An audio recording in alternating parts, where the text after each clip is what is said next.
ఇది శంకరాచార్యుల వారు పట్టుకున్నారు.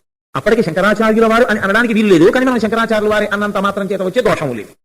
ఇప్పుడు ఆయన చూశారు, ఇంత మంచి మనసున్న తల్లి, ఒకరికి పెట్టాలనేటటువంటి తాపత్రయం ఉన్న తల్లి, ధర్మం తెలిసున్న తల్లి, ధర్మాన్ని ఆమె ఒకరికి పెట్టలేనంత దరిద్రాన్ని అనుభవిస్తోంది. ఇంత దరిద్రం ఎక్కడి నుంచి వచ్చింది?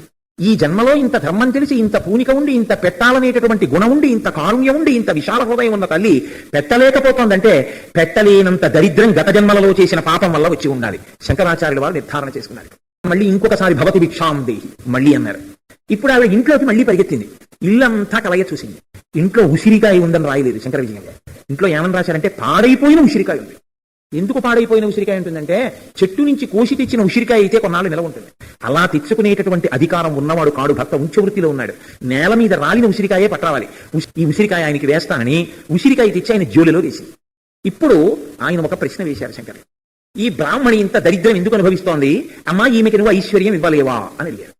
అడిగితే అశరీరవాణి పలికింది అని రాశారు. లక్ష్మీదేవి జవాబు చెప్పలేదు. అశరీరవాణింది శంకర, గత జన్మలలో ఈమె ఇలా పెట్టింది ఏదీ లేదు. ఆమె కాయికంగా కాని, వాచికంగా కాని, మానసికంగా కాని ఆమె చేసిన పుణ్యం అన్నది లేదు. ఏ పుణ్యమో ఆవిడ ఖాతాలో లేనప్పుడు ఆవిడికి నేను ఇవ్వడం అన్నది కుదరదు. అమ్మా, నువ్వు ఇవ్వాలనుకుంటే ఈమె నా చేతిలో వేసిన ఉసిరికాయ యొక్క పుణ్యాన్ని అడ్డుపెట్టి ఆవిడ పాపం తీసి నువ్వు అనుగ్రహించలేవా అని అడిగారు.